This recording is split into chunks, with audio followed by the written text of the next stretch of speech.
Yes, the 2024 GAA that ordered transfer to the National Treasury of PhilHealth funds and the PDIC funds was unconstitutional acts of President Bongbong Marcos, Finance Secretary Recto, and all congressmen and senators who approved the 2024 BICAM and GAA. Simpleng logic, ang paglipat ng pondo ay labag sa konstitusyon, kaya lahat na nag-aproba at nagpanukala sa nasabing paglipat ng pondo ay mali na lumabag sa konstitusyon. Ngayon ang tanong, hanggang pagsunod na lang ba sa utos ng Korte Suprema? Wala bang mga taong dapat managot sa nasabing paglabag? Huwag yun ang iboto kasi siya pumirma ng pwedeng ilipat sa national budget yung pera ng PhilHealth kesyo ang daming nang huhulog sa PhilHealth na hindi naman nagagamit ng taong bayan. Dahil sino nga naman ang gusto magkasakit, naiipon lang ang kontribusyon o nagagamit sa ibang bagay. Tapos pag nakita na malaki na ang naiipong pondo, kukunin na nila. Tapos tatakbo ng president, wow naman baka pag ikaw ang president, ubos ang lahat ng budget tulad ngayon, ay tama sabi ni Bongbong Marcos, ipagpatuloy ang korupsyon sa bansa, yun ang pakay nila, kaya sabi ni Bongbong Marcos ipagpatuloy ninyo ang isinimulan ng korupsyon sa bansa.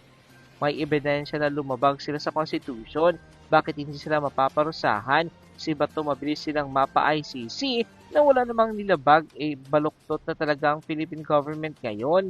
Ikulong na ng lahat na sila, pare-pareho lang lahat ang magnanakaw ng pera ng bayan mula kay Marcos Jr., Bangag, Martin Romualdez, Zaldico hanggang sa mga congressman at ibang senators. End quote. Bigyan natin ng reaction, opinion itong post ni Professor Malo Tikia. Tungkol ito sa isang kongresista na mataas ang posisyon sa Kamara, Chairman, Committee on Public Works, at saka member ng BICAM, sinampahan ng graft ng kaso sa Ombudsman today. To, Representative Momo, retired DPWH official, member of House of Representatives, Chair of Committee on Public Works, and designated conferee of the House of Representatives in the Bicameral Conference Committee on the proposed GAA 2026 has been sued for plunder and graft before the Ombudsman today, December 12, 2025. And the ICI as well as the DPWH and Ombudsman failed to include him in their review and investigation. Who is Momo? This act of some religious leaders and private individuals is a positive step to seek accountability and justice. I hope more will follow their acts. It's time for citizens to seek justice. So ito, post, siner ni Professor Tiki ang post ng ABS-CBN. Sabi dito, a group of priests and private individuals filed plunder and graft complaints before the office of the Ombudsman against Surigao del Sur 1st District Representative Romeo Momo Sr., among others, over government-funded projects supposedly worth over 1.4 billion allegedly connected to the Momo family. So, yan po, yung mga nagsampa. So, nung pumutok na itong flood control scandal, nagsalita si Martin Romualdez. Speaker pa siya noon. Sabi niya, wala akong kinalaman sa flood control projects dahil hindi naman ako contractor. Ang negosyo ko is mining. Ang may pakana dyan, sabi ni Martin Romualdez, ayan si Zaldico at saka si Congressman Momo. Pinangalanan ni Romualdez na Momo ang may pakana. Silang dalawa ni Romualdez. Kaya, tama yung observation ni Professor Malitikia na ang ICI tahimik, hindi nila inaano yung Momo, pati ang Ombudsman, wala lang, as in, wala. Sino ang mga pinapaimbestigahan? Escudero, Bong Revilla, sino pa? Jingo Estrada, Joel Villanueva. Ito, klaro na ito. Magpasalamat nga tayo. Salamat at gumagalaw na ang taong bayan. Ito, pare, group of priests and individuals. Itong nakikita ko dito, babae Safra. Kalimutan ko. may parang tinanong sila ng media, talagang galit siya. Dapat makulong yang momo na yan, sabi niya. So, dapat ganito nga ang gawin ng citizenry. Yung wag na tayong umasa sa mga investigasyon na yan kung may kakayahan, yan, mag-gather ng evidence. Salamat itong grupo na ito na nag-initiate. Kasi kung tatahimik lang tayo, na nanonood na lang ba, ay talagang uulit-ulitin nila yan. Kaya lang, ang problema, Ombudsman. May maasahan ba tayo sa Office of the Ombudsman yan na aaksyonan ito with fairness? Okay? Parang, kung ako inyong tatanungin, personal opinion ko lang ito, wala akong maasahan. Mabilis, basta aliado ng Duterte, maasahan mo yan. Kaya lang kung ito, aliado ng administrasyon, huwag na lang tayo aasa. Dahil, alam mo na, ang kaya lang nilang targetin yan si Saldico dahil, tingnan nyo, si Saldico nagsalita. Nung hindi pa nagsasalita si Saldico, halos wala silang ginagawa. Kaya lang, nung nagsalita na, binulgar nga niya ng tungkol sa pangalo, ay, sus, mabilis pa sa alas 4, sinampan ng kaso, ngayon na-cancel na ang passport, pinaghahanap na nila. So, ang tanong, kaya ba nilang huliin si Saldico? Kasi kailangan may managot. Kailangan hustisya. At isa yan si Saldico sa, kung masterminds, isa siya sa 3. Sabi nga ni Atty. Guanzon, ang nagplano, ang nagutos, at ang nag-implement. So, ang nag-implement ay si Saldico. Paano yung nag-implement at nag-utos? Wala lang. Si Saldico lang. Kaya nga, siguro, napornada na rin si Saldico. Kaya, ako lang ang inyong ipitin na hindi pwede. Yun. Sinabi niya yung alam niyang katotohanan, although hindi naman lahat na sinabi niya ay totoo. Karamihan, naniniwala ko sa kanyang sinabi. So, again, bantayan natin ngayong araw na ito, yung sinabi ni ex-Senator Trillanes na this day daw, may magsasampa ng plunder case laban kay BP Sara. So, kasama na yan sa all-out demolition job nila sa ating Vice Presidente, birahan nila sa Ombudsman, birahan nila sa Impeachment Court, birahan nila sa social media, grabing mga pasabog ni Ramil Madriaga, bilyones daw ang naidi-deliver. Bahala na ang tambayan, basta ko. Wala akong kapanipaniwala sa Madriaga na yan. Bigyan natin ng reaction, opinion, itong post ng News 5 tungkol sa pahayag ni Congressman Benny Abante ng 6th District of Manila. Sabi ng kongresista, dapat daw maimbestigahan ang mga aligasyon ni Ramel Madriaga kontra kay BP Inday Sara. Dapat daw imbestigahan sa Kamara at saka Ombudsman. Wow naman. Ang bilis, ano? Kasama ba ito sa script? Isa-isahin natin. Sino si Ramel Madriaga? Ito, lumalabas na ngayon, noong mga 1990s, na-involve na ito sa kidnap or ransom na sentensyahan ng lower court ng death sentence. Kasi 1990s, may death sentence pa noon. Death sentence. Kaya lang, noong, I think mga 2003, na-acquit siya sa Supreme Court. Okay?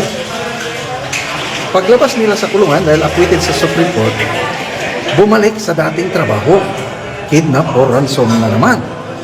At tinarget nila 2 inchik. Tapos, nahuli sila. At noong, I think, 2023, nag-announce na ang PNP. Sino ba ang 2023? Si General Acorda pa ang PNP chief noon. Pinagmalaki nila na in just one day, totally wipe out ang isang notorious kidnap or ransom gang sa pangunguna ni Ramel Madriaga. Okay? So, itong tanong. All the while, 2022, 2023, nag-ooperate itong Ramel Madriaga bilang notorious kidnap or ransom gang leader. Iyon pala, ang PNP o ang administrasyon ito, wala silang kalam-alam na habang habang pangulo siya ng kidnap or ransom na pinagmayabang ng PNP na na-dissolve na nila, hindi nila alam na ang Ramil Madriaga na yan, yun din ang naging aid. Aid din ni BP Sara. So, noong panahong iyon, na nasa kidnap or ransom pa siya, wala man lang mainstream media, as in, walang press release, walang nagbabanggit na aid na pala siya ni BP Sara kasi yun ang nakalagay sa kanyang testimonya. Oh, di ba?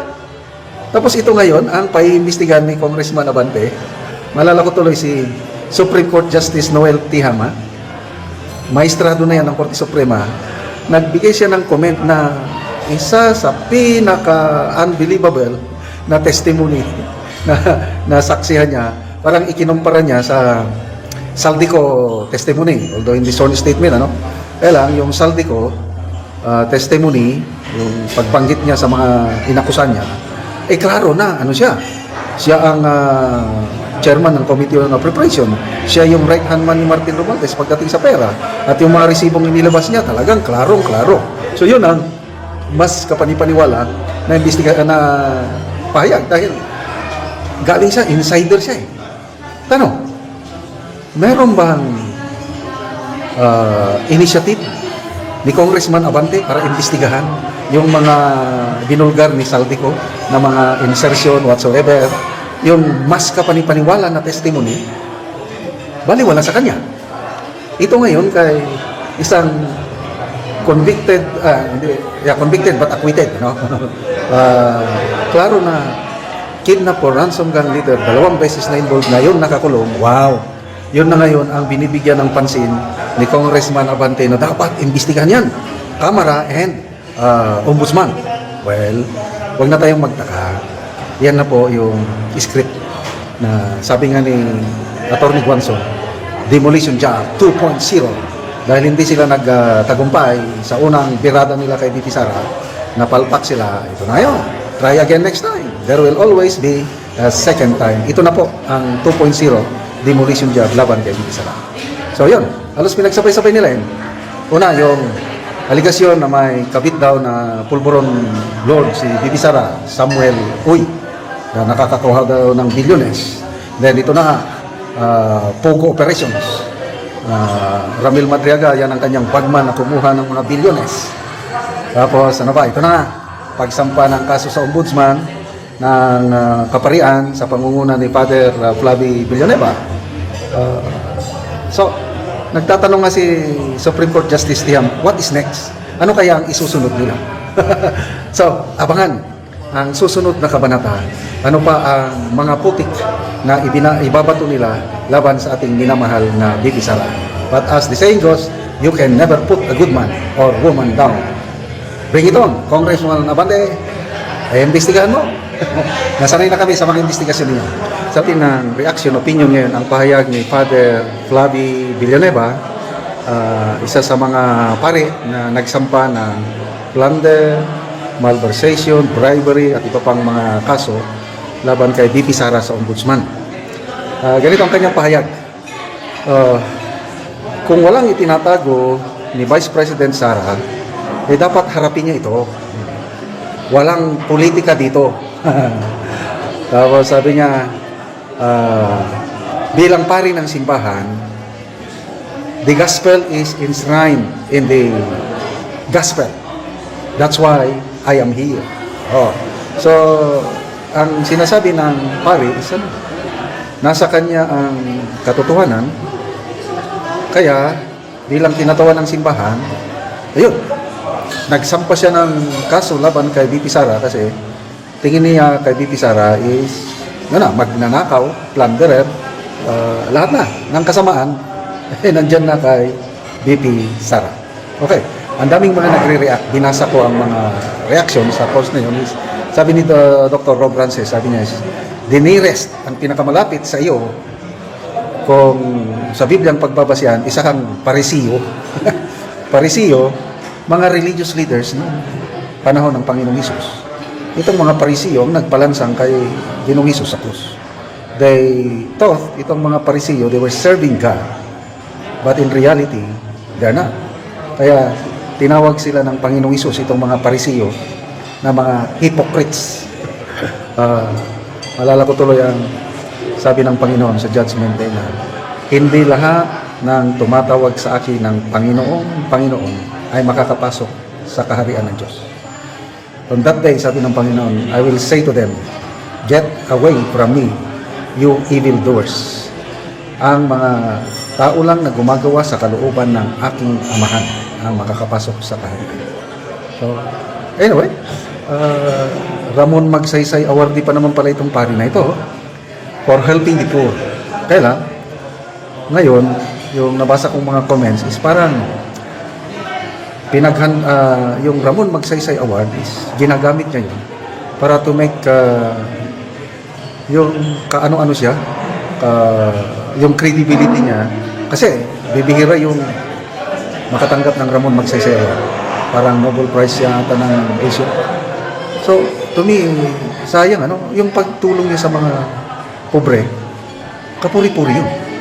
Kaya lang, anyway, kanya-kanya tayo, sayang, kung doon lang siya mag-focus sa pagtulong ng pobre, ituloy niya yun, nako, hahanga ako sa pari. Kaya lang ngayon, na nakisaw-saw na siya ang nangunguna, wala na.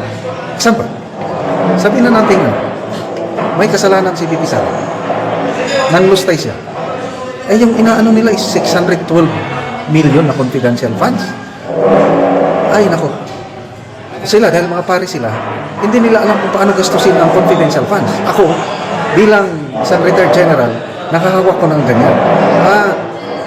So far, yung ginagawa ni VP Sara, yung mga paano niya cleaner, mga ganun yung ginagawa namin. Hindi namin nilalagay sa resibo ang totoong pangalan ng mga assets, confidential agents, kasi seguridad nilang nakataya. Tapos, ang COA, ang ultimate ang mandato, konstitusyon ng the only agency o institution na nabigyan ng kapangyarihan to say may ginawang kalukuhan, hindi is COA. Yung COA, 3 years in a row, nagbigay ng unmodified opinion sa Office of the Vice President. What does that mean? To me, matino. So yung confidential funds na kini-question, sige na lang, bahala na sila. Basta to me, although kapuri-puri ang pari na ito, dahil nga Ramon Magsaysay awardee. Ngayon, na to me, yung kahit sabi niya walang halong politika, I don't believe so. Politika ito. Sabi nga ni Attorney Guanzon, this is, anong tawag niya? Demolition job 2.0. Kasi hindi nila nakaya na patalsikin si VP Sara yung first attempt nila, yung impeachment na ibinasura ng Korte Suprema. Ito ngayon, they are now preparing the way for the second impeachment next year. At itong mga ingay nila ito, lahat ito kasama na sa preparasyon para they are trying their best to destroy VP Sara. But ito, nakakatuwa, isang retired Supreme Court Justice. Si Justice Noel Tiham, sabi niya, nakakatuwa yung Ramil Madriaga affidavit. Parang ano yan, parang ginaya lang nila si Saldico. Sabi niya, kailan si Saldico mas kapanipaniwala itong Ramil Madriaga talagang the worst. At itong ginagawa kay VP Sara is nagpapatunay lang at takot na takot sila itong mga kalaban niya sa politika kay VP Sara. Dahil alam nila pag nanalo si VP Sara is the end of their political career. Kaya tayong mga ka-DDS, magkapit bisig tayo, huwag tayong bibitin. Kasama lang ito sa mga pains before birth. God, in His infinite wisdom, allowed these things to happen for good. Romans 8:28. Anong sabi doon? All things work together for good to those who love God, to those who are called according